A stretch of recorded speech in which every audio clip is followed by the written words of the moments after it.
समझती क्या है वो खुद को। उसकी हिम्मत कैसे हुई रुद्र सिंघानिया को थप्पड़ मारने की। और फिर एक पल रुककर बोला, इसकी सज़ा तो उसको मिलकर रहेगी। आज मैंने उसे कुछ नहीं कहा क्योंकि वहाँ सब लोग थे। उनके सामने मैं उसे कुछ नहीं बोल सकता था। पर जब भी मौका मिलेगा बदला ज़रूर लिया जाएगा। ये बोलते हुए उसकी आंखें गुस्से से लाल हो गई। मीरा का मारा हुआ थप्पड़ वो भूल नहीं पा रहा था। उससे बर्दाश्त नहीं हो पा रहा था कि कोई लड़की उसे थप्पड़ कैसे मार सकती है। बस इसी गुस्से और घमंड में वो फिर ज़ोर ज़ोर से बॉक्सिंग करने लगा। कुछ देर बाद थककर वो बेड पर बैठ गया और सोचने लगा, मुझे उस लड़की पर इतना गुस्सा क्यों आ रहा है। वैसे गलती मेरी भी तो थी। मुझे उस पर कीचड़ नहीं उछालना चाहिए था। लेकिन फिर खुद ही भड़कते हुए बोला, पर फिर भी वो मेरी दुश्मन है। मेरे पापा को भी वो मेरे खिलाफ भड़काती रहती है। मैं उसे छोड़ने वाला नहीं हूँ। उसे सबक तो ज़रूर सिखाऊंगा। मिलने दो अब उसे। कहते हुए उसने अपना मोबाइल उठाया और फिर कुछ देर ऐसे ही फ़ोन यूज़ करते करते सो गया। इधर मीरा को नींद नहीं आ रही थी क्योंकि वो अपना डिज़ाइन बनाने में लगी हुई थी। तकरीबन रात के 2 बजे तक वो डिज़ाइन बनाती रही और फिर डिज़ाइन बनाते बनाते ही सो गई। अगले दिन सुबह के 6 बजे के अलार्म से रुद्र की नींद खुली। वो उठा और फ्रेश होने चला गया। जैसे ही वो रेडी होकर नीचे आया, उसने देखा उसकी पूरी फैमिली उसे ही घूर रही थी। उसके नीचे आते ही आंचल जी ने उससे पूछा, तुमने कल ऐसा क्या किया था मीरा के साथ।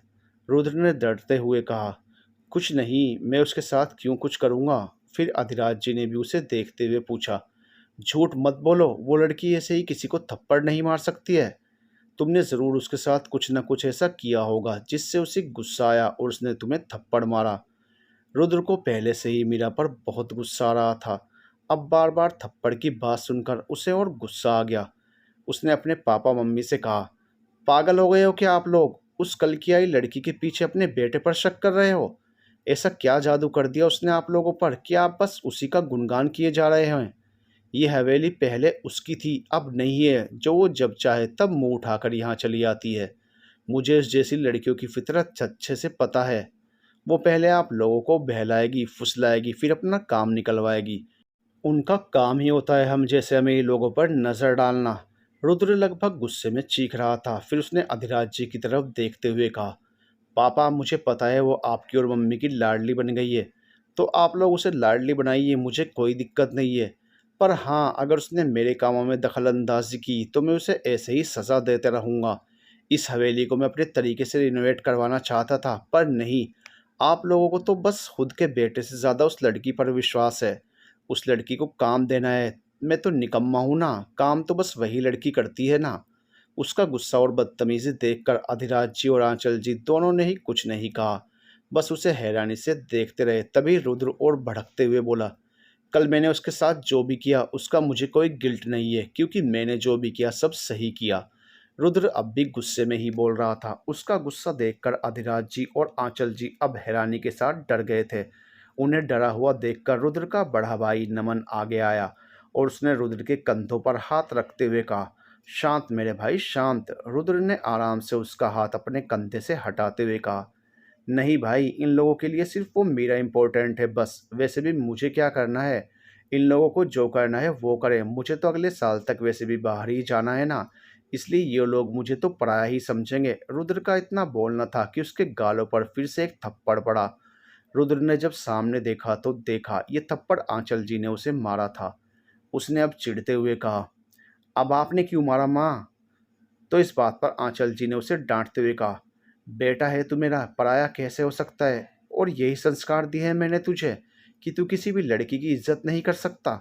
आखिर उस लड़की ने क्या बिगाड़ा है तेरा जो हाथ पैर धोकर उसके पीछे पड़ गया है तू। और कहाँ चला जाएगा तू। कहीं नहीं जाने दूंगी मैं तुझे, समझा। मेरे लिए सबसे लाडला तू है, इसलिए तेरी फिक्र है हमें। और इतनी छोटी छोटी बातों के लिए तू इतना गुस्सा क्यों करता है। रुद्र उन्हें हैरानी से देख रहा था। उन्होंने उसके सर पर हाथ रखा और फिर प्यार से कहा, कम से कम खुद की सेहत का ध्यान तो रखा कर। इतना गुस्सा तेरे लिए ठीक नहीं है बेटा। और रही बात उस लड़की की, तो वो हमने ये काम इसलिए उसे दिया है क्योंकि वो इस हवेली को बचपन से जानती है। तो दूसरे अनजान लोग इस काम को करें, इससे अच्छा वो काम करेगी। इसलिए तेरे पापा ने उसे ये काम करने के लिए मनाया और इस बात के लिए तूने तो हंगामा ही मचा दिया है। ये बोलते बोलते वो वहीं रखी कुर्सी पर बैठ गई और अपने सर पर हाथ रखते हुए बोली, रुद्र तुम ऐसे क्यों हो गए हो? क्या तुम नॉर्मल बिहेव नहीं कर सकते हमारे लिए? माँ की बात सुनकर रुद्र को एहसास हुआ कि उसने कुछ ज़्यादा ही गुस्सा कर दिया है। अधिराज जी ने भी आकर रुद्र के कंधों पर हाथ रखा और कहा, तुम जितना ठंडा रहकर काम करोगे ना रुद्र, उतना अच्छे से काम होगा। चिढ़ना, गुस्सा करना, ये सब हम जैसे लोगों का काम नहीं है। हमने तो मीरा को सिर्फ कुछ दिनों के लिए एक काम करने के लिए दिया है। तुम तो उसे लेकर हम पर ही गुस्सा कर रहे हो, खुद की सेहत खराब कर रहे हो। रुद्र ने सब कुछ सुना और आगे आकर अपने मम्मी पापा को गले लगाकर कहा, सॉरी माँ, सॉरी पापा। उसे माफ़ी मांगते देखकर अधिराज जी मुस्कुरा दिए और उसके सर पर हाथ फेरा। वहीं आंचल जी उसके चेहरे को अपने हाथों में लेते हुए बोली, कोई बात नहीं बेटा, तू तो हमारा राजा बेटा है। इस बात पर नमन ने आगे आते हुए कहा, और मैं? फिर आंचल जी ने उसे भी अपने पास खींचते हुए कहा, हाँ तू भी। इस तरह नमन भी उनके गले लग गया। सब खुशी खुशी कुछ देर तक यूं ही खड़े रहे। अंदर किचन से नमन की वाइफ दीप्ति उन्हें गले मिलते हुए देखकर खुश हो गई और खुशी खुशी सबके लिए चाय नाश्ता लेकर आई। उसने टेबल पर नाश्ता लगाया और सबसे कहा, अब जल्दी से नाश्ता भी कर लीजिए। आज नाश्ते में आलू पराठे बने हैं, ठंडे हो जाएंगे। आलू पराठों का नाम सुनते ही नमन और रुद्र ने एक दूसरे की तरफ देखा और जल्दी से अपनी अपनी जगह बैठ गए। आंचल जी और अधिराज जी उनका ऐसा व्यवहार देखकर हंसने लगे। सबने नाश्ता किया, फिर सब अपने अपने ऑफिस चले गए। दीप्ति भी अपने घर के कामों में लग गई। अधिराज जी ने आंचल जी से कहा, रुद्र को तो हमने मना लिया, पर रुद्र ने कुछ तो गलत किया होगा मीरा के साथ, नहीं तो मीरा इतना गुस्सा नहीं होती उस पर। आंचल जी ने बात को काटते हुए कहा, जाने दीजिए ना, हम मीरा से ही पूछ लेंगे। वैसे भी बहुत प्यारी बच्ची है वो, तभी तो उसने अपने और रुद्र के झमेले में हम में से किसी को भी नहीं बोलने दिया। बात तो तुम सही कह रही हो। चलो एक काम करता हूँ, उसे फ़ोन करके बुला लेता हूँ घर पर। उससे पूछ भी लेंगे और उसका डिज़ाइन भी देख लेंगे।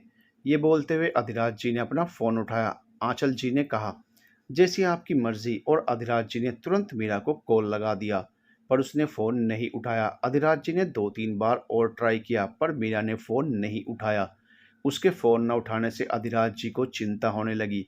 आंचल जी ने उन्हें समझाया, अरे बच्ची है वो, हो सकता है उसने फ़ोन कहीं इधर-उधर रख दिया हो, या फिर वो अभी तक उठी ही ना हो। थोड़ी देर इंतज़ार कर लीजिए। अधिराज जी को उनकी बात ठीक लगी। ठीक है, और फिर वो भी अपने ऑफिस का कुछ काम करने लगे। आंचल जी भी घर के कामों में लग गई। इधर मीरा की माँ गायत्री जी की आवाज़ से मीरा की नींद खुली। मीरा उठो, तुम सीधी तरह से क्यों नहीं सोई हो? और ये क्या है, पूरा बेड कागज़ों से बिखरा पड़ा है। डिज़ाइन बनाते बनाते मीरा ऐसे ही सो गई थी। गायत्री जी ने उसके पास आकर उसे उठाया। मीरा, मीरा, मीरा ने अधखुली आंखों से कहा, क्यों जल्दी उठा रही हो मम्मी? अभी तो सुबह के 6 ही बजे हैं। इस पर गायत्री जी ने उसे डांटते हुए कहा, 6 नहीं बेटा, सुबह के 9 बज रहे हैं, तुझे उल्टा दिखाई दे रहा है। 9 बजे का नाम सुनकर मीरा जल्दी से उठकर बैठ गई और बोली, ओह नो, बहुत लेट हो गया है। आज मुझे प्रोजेक्ट वर्क के लिए थोड़ा सामान लेने जाना था और टीम भी तो बनानी पड़ेगी। मम्मी आप जल्दी से नाश्ता लगाओ, मैं तब तक फ्रेश हो जाती हूँ। ठीक है, बोलकर गायत्री जी नीचे चली गई। मीरा बिना मोबाइल देखे ही फ्रेश होने चली गई। इधर अधिराज जी अपने बाबूजी कैलाश जी के साथ बैठे बार बार मोबाइल की तरफ ही देख रहे थे कि कब मीरा का कॉल आ जाए। अधिराज जी को परेशान होते हुए देखकर उनके बाबूजी ने कहा, अरे बेटा परेशान लग रहे हो, कुछ बात है क्या? अरे नहीं बाबूजी, वो तो बस डिजाइनर का कॉल आया या नहीं, वही देख रहा था बस, और कुछ नहीं। इधर मीरा जल्दी से तैयार होकर नीचे आई और फिर नाश्ता करने के लिए डाइनिंग टेबल की तरफ भागी। जल्दी जल्दी नाश्ता करके वो जल्दी से अपनी गाड़ी में बैठकर चली गई। उसे गाड़ी में बैठते हुए अपनी हवेली के गार्डन में बैठे अधिराज जी ने देख लिया था। अधिराज जी ने जल्दी से बाहर आने की भी कोशिश की, पर उससे पहले ही मीरा तेजी से गाड़ी लेकर निकल गई। अधिराज जी ने परेशान होकर सोचा, नहीं कुछ तो बात है, नहीं तो मीरा हमें इग्नोर तो नहीं करती। कम से कम वो फ़ोन तो उठाती ही, और अगर फ़ोन नहीं भी उठाती तो कॉल बैक तो ज़रूर करती। ज़रूर उसे रुद्र के बर्ताव का बुरा लगा है। उन्होंने एक बार फिर मीरा का नंबर ट्राई किया, पर इस बार भी उसने नहीं उठाया। इधर मीरा जल्दी से अपनी दोस्त रिया के घर पहुंची। रिया ने उसे देखते ही कहा, तूने फ़ोन पर मुझे कहा था 9 बजे रेडी हो जाना, और तू खुद 10:30 आ रही है। वैसे मुझे तेरी इस आदत के बारे में पता है, इसलिए मुझे अब कोई फ़र्क नहीं पड़ता। वैसे भी मैं तैयार हूँ और मैंने तो अपने सारे काम भी निपटा लिए हैं। मीरा ने उससे कहा, मुझे पता था तू जल्दी उठ जाएगी, पर मैं उस डिज़ाइन की वजह से रात 2 बजे तक जागती रही, इसलिए सुबह देर हो गई। कोई बात नहीं, चल फिर चलते हैं।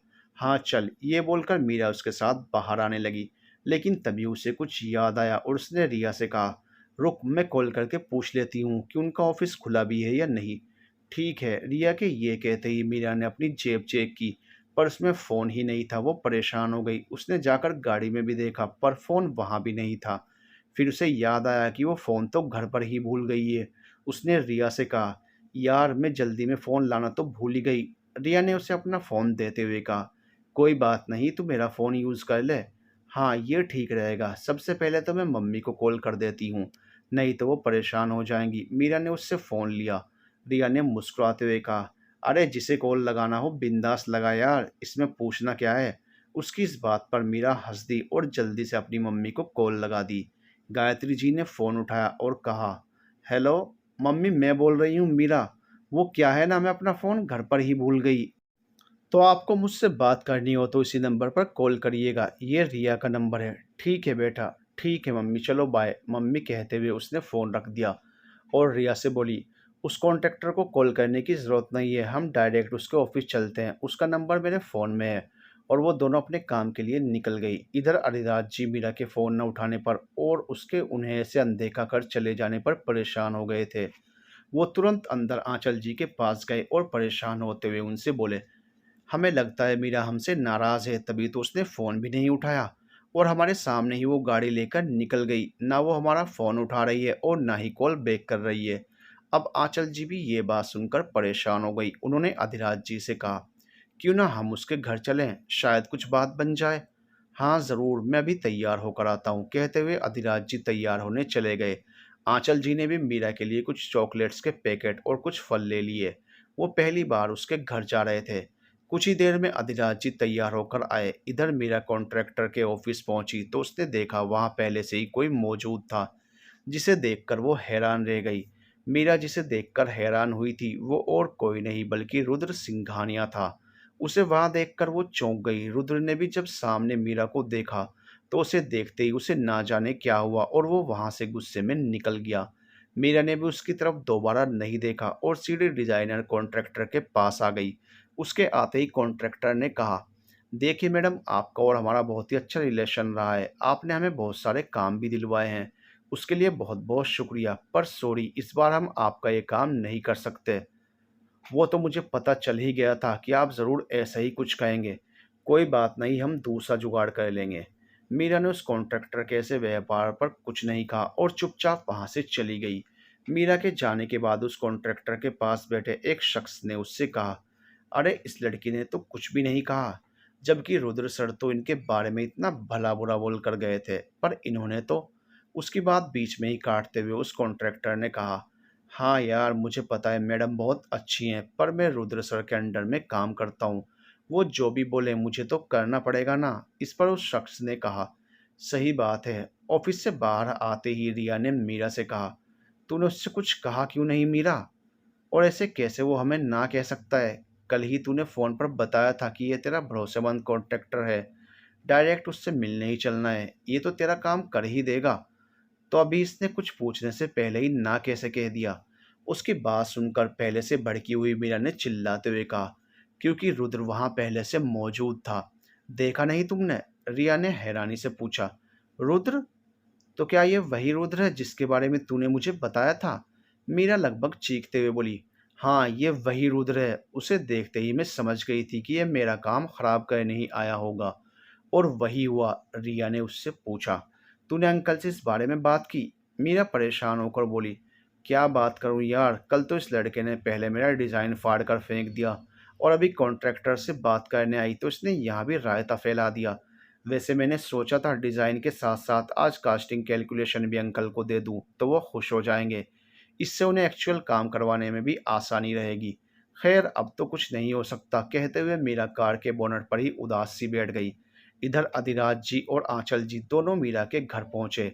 डोरबेल बजाते ही गायत्री जी बाहर निकली। गायत्री जी उन लोगों को पहचान गई, इसलिए उन्होंने तुरंत उन्हें अंदर बुला लिया। अधिराज जी और आंचल जी अंदर आकर बैठे तो गायत्री जी ने नौकरानी से कहकर उनके लिए पानी और चाय नाश्ता मंगवाया। अधिराज जी ने उन्हें रोकते हुए कहा, अरे इन सब चीज़ों की ज़रूरत नहीं है, हम तो बस ये देखने आए थे कि आज मीरा कहीं दिखी नहीं। उसने आज डिज़ाइन दिखाने के लिए कहा था। हम तो बड़े उत्सुक हैं अपने दोस्त की बेटी का हुनर देखने के लिए। इस बात पर गायत्री जी ने कहा, अरे वो क्या है ना, मीरा अपना मोबाइल घर पर ही भूल गई है और जल्दी जल्दी में ही हवेली के कुछ काम से बाहर चली गई है, इसलिए शायद आपका फ़ोन नहीं उठाया होगा। ये सुनकर अधिराज जी ने चैन की सांस ली और कहा, अच्छा तो ये बात है, हमें तो लगा था कि वो आगे कुछ बोलते उससे पहले ही आंचल जी ने कहा, अरे हमें लगा कि वो कहीं गई है तो इसलिए कोई नहीं, अब ये अपना ही घर है तो हम आते जाते रहेंगे। और फिर उठते हुए बोली, फिलहाल हमें एक अर्जेंट काम याद आ गया है तो हमें घर के लिए निकलना होगा, सॉरी। उन्हें हिचकिचाते देखकर गायत्री जी ने खड़े होकर कहा, क्यों नहीं, आपका ही घर है, जब आप चाहें तब आ सकते हैं। जी ज़रूर। ये कहते हुए अधिराज जी भी खड़े हो गए और दोनों अपने घर की तरफ चल दिए। रास्ते में आंचल जी ने अधिराज जी से कहा, देखा जी, मैंने पहले ही कहा था ना कि कुछ नहीं हुआ होगा। वो अभी बच्ची है तो कहीं मोबाइल रखकर छोड़ दिया होगा। अधिराज जी उनकी तरफ देखकर मुस्कुराते हुए बोले, हाँ जी, आप तो जीनियस है ना। उनकी इस बात पर आंचल जी शर्मा गई और आगे आगे चलने लगी। अधिराज जी तो मीरा की वजह से ही खुश हो गए थे। उन्होंने सोचा अब मीरा अपने टाइम से यहाँ हमसे मिलने आ ही जाएगी। इसका मतलब ये है कि वो हमसे नाराज़ तो नहीं है। इधर मीरा अलग अलग कॉन्ट्रैक्टर्स के पास गई, पर उसे हर जगह से एक ही जवाब मिला कि वो उसका प्रोजेक्ट नहीं ले सकते। मीरा ने पहले तो ये सब सहन किया, पर फिर धीरे धीरे वक्त के साथ उसे भी गुस्सा आने लगा। रिया ने उसे समझाया, तू गुस्सा मत कर मीरा, हम मिलकर कोई ना कोई सॉल्यूशन निकाल ही लेंगे। तू आज एक काम कर, आज अंकल को सिर्फ डिज़ाइन वर्क बता दे, तब तक मैं एस्टिमेशन का कुछ ढूंढती हूँ। कोई और ऑप्शन ना होने की वजह से मीरा ने बेमन से ही सही कहा, ठीक है, और दोनों अपने घर के लिए निकल पड़ी। मीरा ने पहले रिया को उसके घर छोड़ा, फिर खुद अपने घर के लिए निकल गई। घर पहुंचते ही वो फ्रेश होने अपने कमरे में चली गई। कुछ देर बाद जब वो बाहर आई तो गायत्री जी ने उसे बताया, अरे अधिराज जी और आंचल जी यहाँ आए थे तेरी खबर लेने के लिए। मीरा ये सुनकर खुश हो गई और बोली, अच्छा वो खुद यहाँ तक मेरे बारे में पूछने आए थे। गायत्री जी ने मुस्कुराकर कहा, हाँ ठीक है, मैं उनसे बाद में मिल लूंगी। ये बोलकर उसने खाना खाया और वापस अपने कमरे में जाकर सो गई। अभी भी उसने अपना मोबाइल देखा तक नहीं था। शाम हुई तो गायत्री जी की आवाज़ से मीरा की नींद टूटी। मीरा चल बेटा चाय पी ले। मीरा चाय की आवाज़ सुनते ही उठ गई और फ्रेश होकर डिज़ाइन हाथ में लिए नीचे आई। मोबाइल वो फिर से वहीं भूल गई थी। उसे अब तक पता नहीं था कि अधिराज जी ने उसे इतनी बार कॉल किया था। उसने चाय के साथ थोड़ा कुछ खाया और फिर अपना डिज़ाइन दिखाने हवेली आ गई। उसे देखते ही सबके चेहरे पर स्माइल आ गई। अधिराज जी तो बहुत खुश हो गए और आंचल जी ने भी आकर उसे गले से लगा लिया। दीप्ति भी उसके आने से बहुत खुश हुई।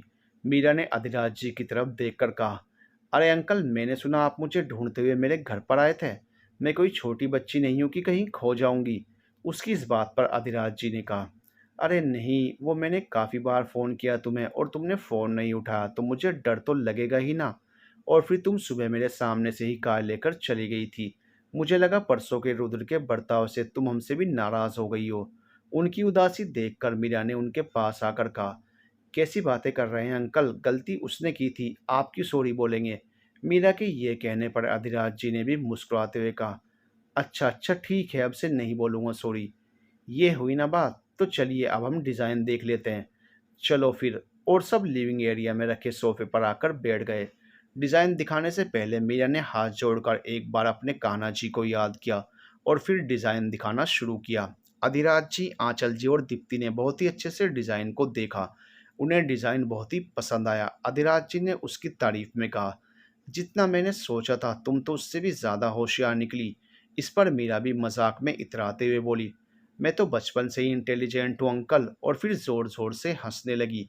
अधिराज जी थोड़ा सीरियस होकर बोले, मजाक नहीं कर रहा हूँ बेटा, सच कह रहा हूँ। मीरा जानती थी इसलिए सर झुकाकर बोली, थैंक यू अंकल। थोड़ी देर बातें करने के बाद उसने अधिराज जी से कहा, अच्छा तो मैं चलती हूँ। उसकी इस बात पर अधिराज जी ने भी मजाक करते हुए कुछ राजेश खन्ना के अंदाज में कहा, तो फिर कब मिलोगे। मीरा को उनके इस अंदाज पर हंसी आ गई, इसलिए उसने भी कहा, जब आप कहोगे। उनके साथ साथ आंचल जी भी उसके मज़े लेते हुए बोली, कल मिलोगे या परसों। कल कहते हुए उसने सभी को बाय कहा और मुस्कुराते हुए बाहर की तरफ निकल गई। बाहर जाते हुए उसने मन ही मन सोचा, कितनी प्यारी फैमिली है, पर इस प्यारी सी फैमिली में ये खड़ूस कहाँ से आ गया। उसने जैसे ही ये सोचकर अपनी नज़र ऊपर की तो देखा सामने से रुद्र आ रहा था। मीरा ने उसे देखे बिना ही गुस्से में अपनी नज़र नीची कर ली और चुपचाप आगे जाने लगी। उसकी नज़र नीची थी और रुद्र की भी। वो फ़ोन पर किसी से बात कर रहा था। मीरा ने धीरे से अपनी नज़रें उठाई तो देखा रुद्र नज़रें झुकाए चल रहा था और उसका ध्यान उस पर था ही नहीं। इस बार जब उसने रुद्र को गौर से देखा तो वो उसे देखती ही रह गई। उसकी बेबाक सी मदहोश कर देने वाली चाल, बातें करते हुए उसके चेहरे पर खिलती हुई प्यारी सी मुस्कान। रुद्र बात करते हुए उसके एकदम करीब से होते हुए गुजरा। मीरा चुपचाप वहीं खड़ी होकर उससे बड़े प्यार से जाते हुए देखने लगी और मन ही मन सोचने लगी, ये साइलेंट मोड में कितना अच्छा लगता है। काश ये हमेशा ऐसे ही शांत रहता तो ये दुनिया का सबसे प्यारा और अच्छा इंसान होता। रुद्र आगे अंदर की तरफ निकल गया था, पर मीरा अभी भी उसे प्यार से देखते हुए मुस्कुरा रही थी। वो ऐसे ही खड़ी थी कि पीछे से एक आवाज़ आई। वो चला गया। मीरा ने उस आवाज़ की तरफ ध्यान दिए बिना ही खोए हुए अंदाज में कहा, हाँ चला तो गया। तो फिर उसे आवाज़ आई, तो क्या आपको भी उसके साथ जाना है? मीरा कुछ कहती उससे पहले ही उसका ध्यान टूटा और उसने पीछे मुड़कर देखा। उसके सामने रुद्र का बड़ा भाई नमन खड़ा था। अचानक उसे सामने देखकर वो हड़बड़ा गई और हिचकिचाते हुए बोली, अरे मैं तो वो बस मतलब। नमन उसकी हालत पर मुस्कुरा रहा था। मुस्कुराते हुए उसने मीरा से कहा, ऊपर से भले ही वो कितना ही खड़ूस क्यों ना हो, पर दिल से वो बहुत ही प्यारा और सच्चा है। इस पर मीरा ने अकड़ते हुए कहा, तो मुझे क्या लेना देना है उससे? वो सिर्फ और सिर्फ मेरा दुश्मन है और कुछ नहीं। कहते हुए वो मुंह बनाए वहां से चली गई। नमन उसे जाते हुए देखकर मुस्कुरा रहा था। मीरा अपने घर आकर गार्डन में इधर उधर घूम रही थी और मन ही मन सोच रही थी, ये तुझे क्या हो गया था? उस रुद्र को देखकर तू ऐसे कैसे उसमें खो सकती है? फिर खुद ही खुद को डांटते हुए बोली, नहीं नहीं, रुद्र सिर्फ और सिर्फ मेरा दुश्मन है। उसने मेरे लिए कितनी बड़ी प्रॉब्लम्स क्रिएट की हैं, मैं इसे कैसे भूल सकती हूँ। रही बात हवेली के रिनोवेशन की, तो वो तो सिर्फ मैं ही करूँगी। तभी उसे अपना आज का दिन याद आया, कैसे हर कॉन्ट्रैक्टर्स ने उसे उसका प्रोजेक्ट लेने से मना कर दिया था, वो भी सिर्फ उस रुद्र की वजह से। पर मैं कॉन्ट्रैक्टर कहाँ से ढूंढूं? रुद्र ने तो कोई कसर नहीं छोड़ी है तुझे हराने में, और तू है कि उसे प्यार से देखे जा रही थी। नहीं मीरा नहीं, वो सिर्फ एक ही चीज़ के लायक है और वो है सिर्फ नफरत। सोचते हुए वो गुस्से में अंदर गई। उसे देखकर गायत्री जी ने पूछा, बहुत देर कर दी बेटा तुमने आने में? मीरा उदास होकर सोफे पर बैठते हुए बोली, हाँ माँ, अब काम है तो देर तो होगी ही ना। बस मैंने अभी तक सिर्फ उन्हें डिज़ाइन बना के दिया है, आगे का भी बहुत सारा काम बाकी है। Estimating, costing, bargaining, project processing. और बोलते बोलते जब वो रुकी तो गायत्री जी ने पूछा, और भी बहुत कुछ मम्मी। गायत्री जी ने उसके सर पर हाथ रखा और कहा, ठीक है बेटा, जी लगाकर अपना काम करो और आगे बढ़ो। चलो खाना लगा दिया है, खा लो, तुम्हारे पापा भी आ गए हैं, फ्रेश होने गए हैं। फ्रेश होकर आते ही हम खाने बैठ जाएंगे। ठीक है मम्मी। थोड़ी देर में उसके पापा भी आ गए। उसके पापा ने उसे देखते ही पूछा, क्या बेटा, तुम तो आजकल दिखती ही नहीं हो, इतना बिजी पहले दिन से ही? मीरा आकर डाइनिंग चेयर पर बैठते हुए बोली, हाँ पापा वो तो है, पर काम करना भी तो ज़रूरी है। फिर राजवीर जी ने भी कहा, हाँ वो तो है, काम तो करना पड़ेगा, पर अपनी सेहत को ध्यान में रखते हुए करना पड़ेगा ना। मीरा मुस्कुराते हुए बोली, ठीक है पापा, अब से मैं अपनी सेहत का भी ध्यान रखूंगी। बातें करते करते सबका खाना भी हो गया था। उसे मुस्कुराते देखकर राजवीर जी भी मुस्कुरा दिए और बोले, ये हुई ना बात, चलो तो फिर सो जाओ। मीरा ने सबको गुड नाइट कहा और ऊपर सोने चली गई। सुबह उसकी नींद 5 बजे ही खुल गई। उसने उठकर मोबाइल देखा तो पता चला अभी तो सुबह के 5 ही बज रहे हैं। वो फिर से सोने की कोशिश करने लगी, पर उसे अब नींद नहीं आ रही थी। उसने सोचा, जाकर बाहर थोड़ा वॉक ही कर लेती हूँ। वो उठी और सीधे गार्डन में चली गई। गार्डन में गाने सुनते हुए वो जॉगिंग कर रही थी। जॉगिंग करते करते उसने देखा, सामने हवेली के गार्डन में रुद्र भी जॉगिंग कर रहा था। मीरा ने एक नज़र उसकी ओर डाली, फिर वापस नज़र घुमा ली और मन ही मन सोचने लगी, यार ये बार बार क्यों मेरे सामने आ जाता है? सुबह हो या शाम, मैं कभी भी हवेली की तरफ देखूं तो मुझे सिर्फ यही खड़ूस नजर आता है। क्यों? भगवान जी, सोचते हुए वो खुद को रोकने लगी कि वो अब रुद्र की तरफ नहीं देखेगी। और उसने ऐसा किया भी।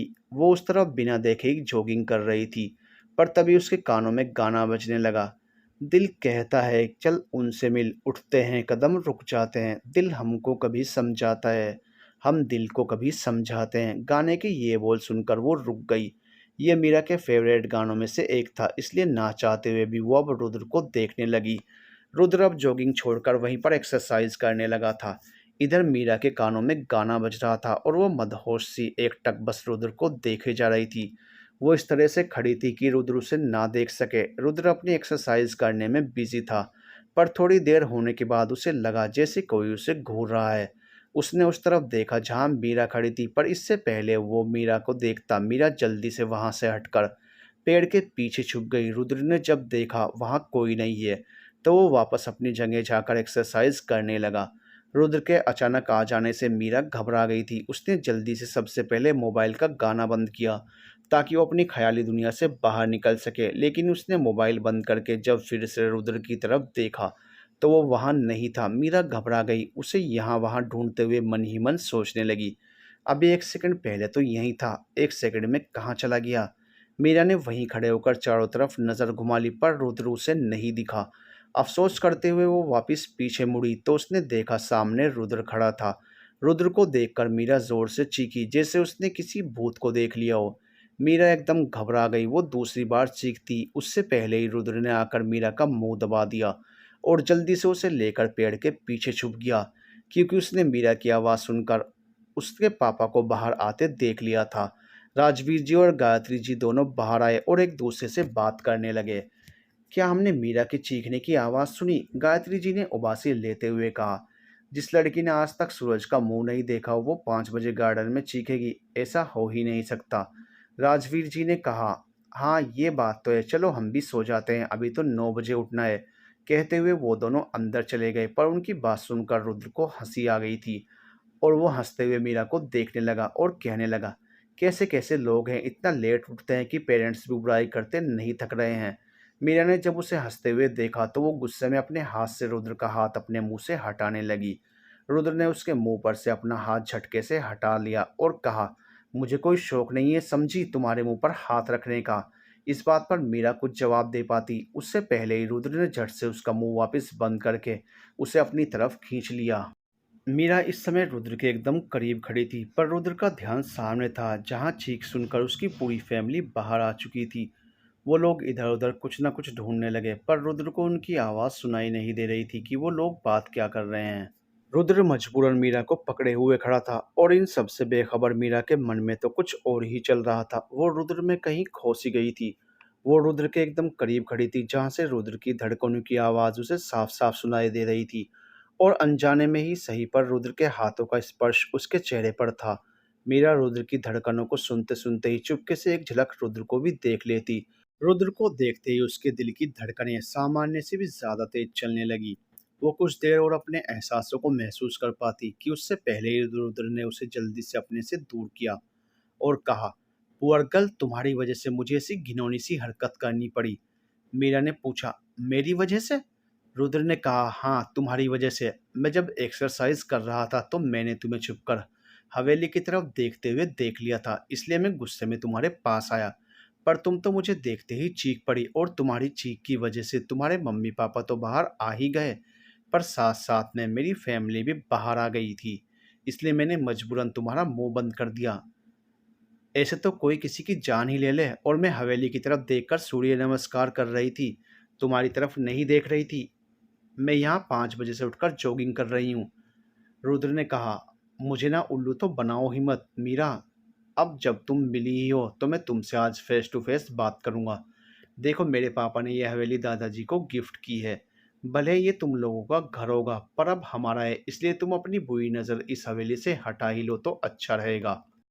मुझे पता है तुम्हारे मम्मी पापा ने बिना तुम्हें बताए ही हवेली बेच दी थी, इसलिए तुम्हें सदमा लगा होगा, पर इसका मतलब ये नहीं है कि तुम अपनी बिकी हुई प्रॉपर्टी पर नज़र डालो। मुझे पता है तुम्हारे लिए ये फेवरेट हवेली होगी, पर इसका मतलब ये कतई नहीं है कि हम दूसरे की चीज़ों पर कुंडली मारकर बैठें। मीरा को ये सब सुनकर बहुत गुस्सा आ रहा था। आज उसे पता चला कि रुद्र के मन में उसके लिए इतनी नफरत क्यों है। रुद्र गुस्से में अनाप शनाप बोले जा रहा था और मेरा अंदर ही अंदर टूटती जा रही थी। रुद्र की बातें जब उससे असहनीय होने लगी तो उसने भी सामने से जाकर उसके मुंह पर हाथ रख दिया।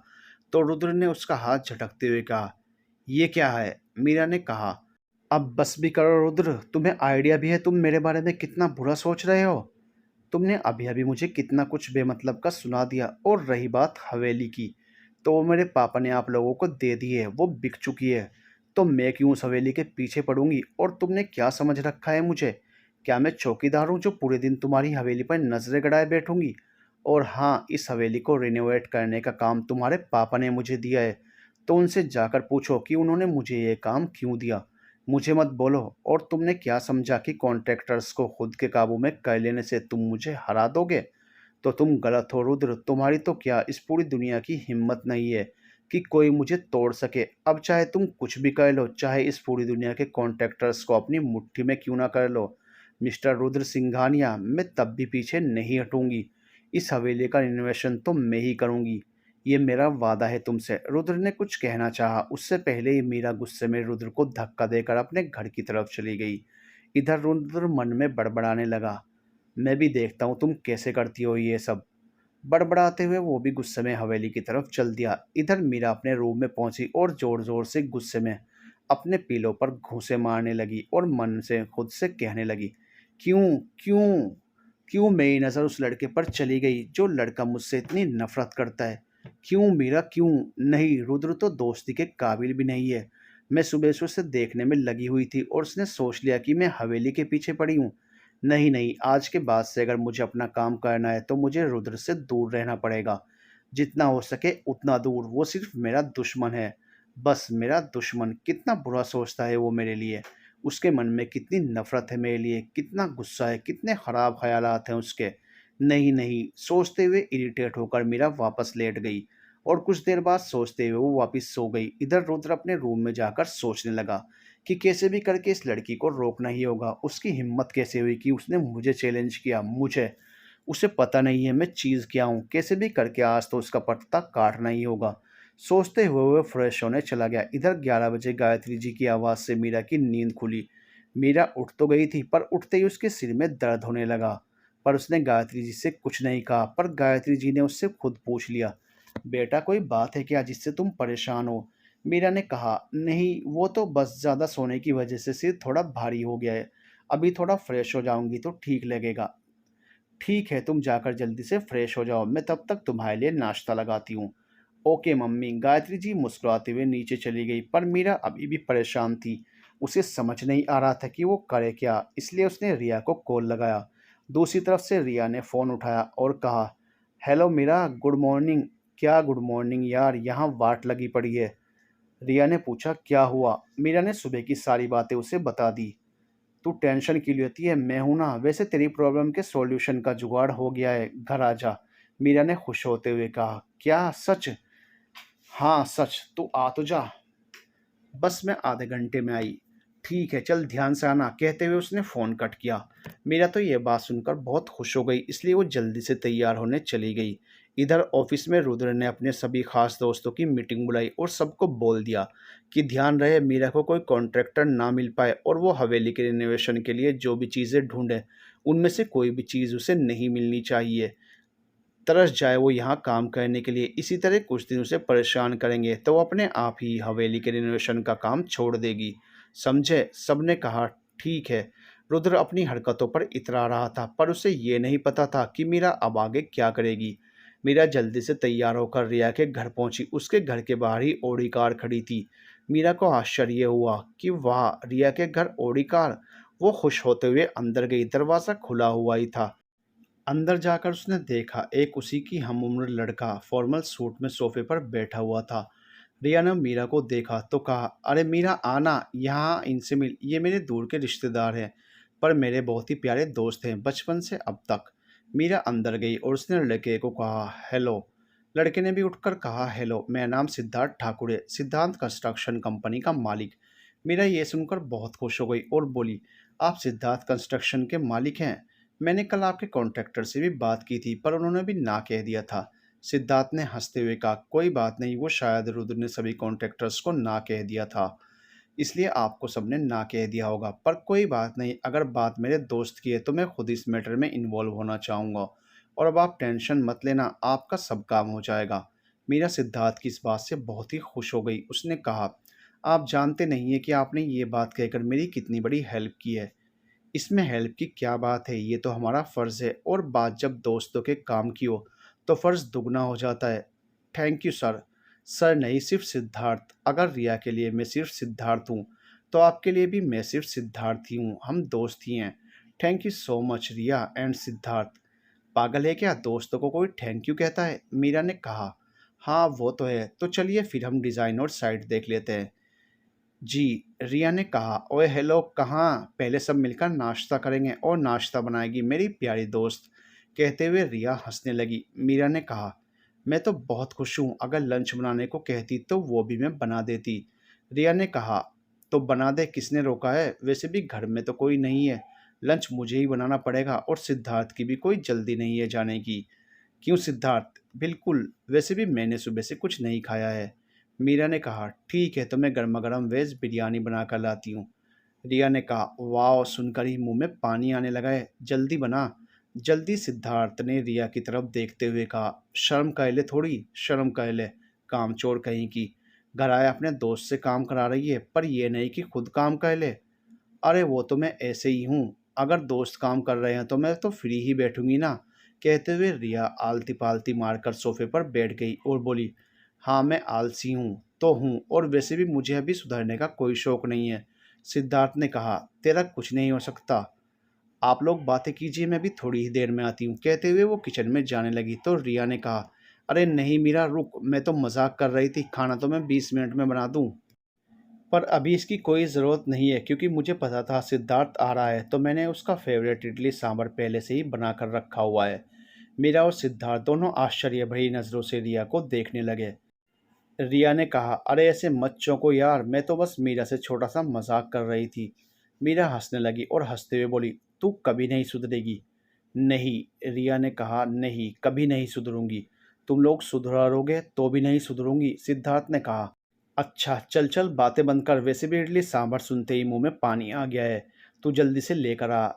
रिया ने कहा, मैं अभी आई। कहते हुए वो किचन में जाने लगी तो मीरा भी उसके साथ हो ली। कुछ ही देर में तीनों ने लंच किया और फिर वो लोग निकल पड़े हवेली की ओर। इस बार रिया भी उनके साथ हवेली पर चल दी। तीनों कुछ ही देर में हवेली पर पहुंचे। अधिराज जी बाहर पौधों को पानी दे रहे थे। मीरा को देखकर वो बहुत खुश हो गए, पर सामने से आते हुए रुद्र ने जब सिद्धार्थ को मीरा के साथ देखा तो वो चौंक गया और मन में सोचने लगा, ये इसके साथ कैसे? रुद्र ने उन तीनों को देख लिया था, पर उन तीनों ने रुद्र को नहीं देखा था, क्योंकि वो लोग अधिराज जी से बातें करने में लगे हुए थे। रुद्र ने सोचा, इस सिद्धार्थ का कुछ करना पड़ेगा। ऐसा सोचते हुए रुद्र ने किसी को फ़ोन लगाया और उन्हें सब कुछ बताते हुए कहा, आप प्लीज़ सिद्धार्थ को रोकिए। उसकी इस बात पर फ़ोन के दूसरी तरफ वाले शख्स ने कहा, ठीक है रुद्र, मैं अभी सिद्धार्थ से बात करता हूँ। रुद्र ने ओके कहकर फ़ोन कट कर दिया और उसके कॉल रखते ही सिद्धार्थ का फ़ोन बज उठा। सिद्धार्थ ने फ़ोन उठाते ही कहा, हेलो। हाँ पापा बोलिए। बेटा रुद्र का कॉल आया था, तुम उस फ्रॉड लड़की का साथ देकर अपनी कंपनी का नाम क्यों बर्बाद कर रहे हो? सिद्धार्थ के पापा परेशान होकर बोल रहे थे। सिद्धार्थ ने पहले तो अपने आसपास नज़रें दौड़ाई और वो कुछ बोलने ही वाला था कि उसकी नज़र सामने खड़े रुद्र पर पड़ी। उसे देखते ही सिद्धार्थ सबसे एक्सक्यूज मी कहकर बात करने साइड में चला गया। थोड़ी दूर जाकर उसने अपने पापा से कहा, पापा क्या आप उस लड़की से कभी मिले हो? उसके पापा ने कुछ देर सोचा और फिर बोले, नहीं। सिद्धार्थ ने उन्हें समझाते हुए कहा, तो पापा आप बिना मिले किसी को जज कैसे कर सकते हैं? उसे बिना जाने बिना पहचाने आप उसके बारे में कुछ भी कैसे बोल सकते हैं? क्या आपको पता है अधिराज अंकल ने खुद उस लड़की से रिक्वेस्ट करके ये प्रोजेक्ट उसके हाथ में दिया है। इस घर में सिर्फ एक रुद्र ही है जो मीरा को गलत समझता है। सिद्धार्थ के पापा ध्यान से उसकी बातें सुन रहे थे। सिद्धार्थ ने उनसे आगे कहा, पापा बाकी घर के सभी लोग मीरा का ही साथ देते हैं, पता है क्यों? क्योंकि मीरा अधिराज अंकल के दोस्त की बेटी है। और आपको मुझ पर विश्वास नहीं है क्या? क्या मैंने आज तक कभी गलत काम किया है जो अब करूँगा?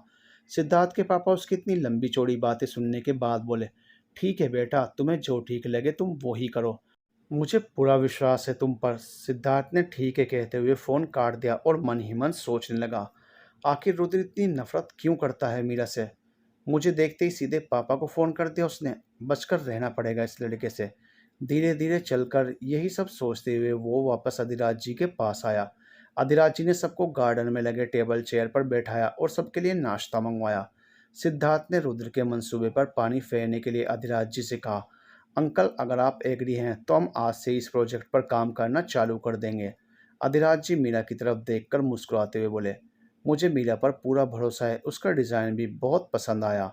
बस तुम एस्टिमेशन कॉस्ट बता दो, उसके बाद आगे का पेपर वर्क करके हम काम आगे बढ़ाते हैं। और हाँ, तुम अपना काम कभी भी चालू कर सकते हो।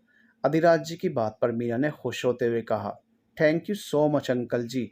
कुछ देर बात करने के बाद मीरा ने अधिराज जी से वापस जाने की इजाज़त मांगते हुए कहा, ठीक है अंकल जी, फिर हम चलें? अधिराज जी बोले, ठीक है, फिर बाद में मिलते हैं। तभी अचानक से मीरा को ना जाने क्या हुआ कि उसने नीचे झुककर अधिराज जी के पैर छू लिए और कहा, मुझे आशीर्वाद दीजिए अंकल, ताकि मैं ये प्रोजेक्ट बहुत ही अच्छे से कर सकूं। अधिराज जी ने खुश होते हुए मीरा के सर पर हाथ रखते हुए कहा, ज़रूर बेटा, तुम ये काम बहुत ही अच्छे से कर लोगी। मीरा ने फिर से उनका शुक्रिया अदा किया। थैंक यू अंकल जी। वो लोग हवेली से निकल रहे थे। उसी वक्त रुद्र अपनी बालकनी से उन्हें जाते हुए देख रहा था। उनके हंसते हुए चेहरे देखकर उसे पता चल गया था कि उन लोगों को उसके पापा ने प्रोजेक्ट के लिए फाइनल हाँ कह दिया है। रुद्र अपने रूम में गया और गुस्से में इधर उधर घूमने लगा और वो सोचने लगा, ऑफिस से घर आराम करने आया था, पर उस लड़की की वजह से यहाँ आकर मेरा सर दर्द और बढ़ गया। यही सोचते हुए वो अपना सर पकड़कर बेड पर बैठ गया और फिर खुद से बोला, उस मीरा को रोकने के लिए मेरी की हुई सारी प्लानिंग ही फेल हो रही है, सिर्फ मेरे पापा की वजह से। अब क्या करूं, क्या करूं? यही सब सोचते हुए वो थोड़ी देर के लिए बेड पर लेट गया तो उसे नींद आ गई। इधर मीरा रिया और सिद्धार्थ को अपने घर ले गई और उन्हें अपना घर दिखाने लगी। कुछ देर बाद वो लोग मीरा के रूम में बैठकर आगे की प्लानिंग का डिस्कशन कर रहे थे। थोड़ी देर में सिद्धार्थ को उसके ऑफिस से फ़ोन आया तो सिद्धार्थ और रिया को वहाँ से जाना पड़ा। उनके जाने के बाद मीरा रूम में आराम से अपने बेड पर लेट गई और इस प्रोजेक्ट के बारे में सोचने लगी। थोड़ी ही देर में वो खुद से बोली, सब सही से हो जाए बस, और वो रुद्र का बच्चा अब कोई प्रॉब्लम क्रिएट ना करे तो ही अच्छा होगा। यही सोचते सोचते वो भी थोड़ी देर के लिए सो गई। इधर सिद्धार्थ पेपर वर्क की तैयारी कर रहा था और साथ ही आगे के प्रोजेक्ट के लिए मटेरियल प्लानिंग भी कर रहा था। देखते ही देखते शाम के 7 बज गए।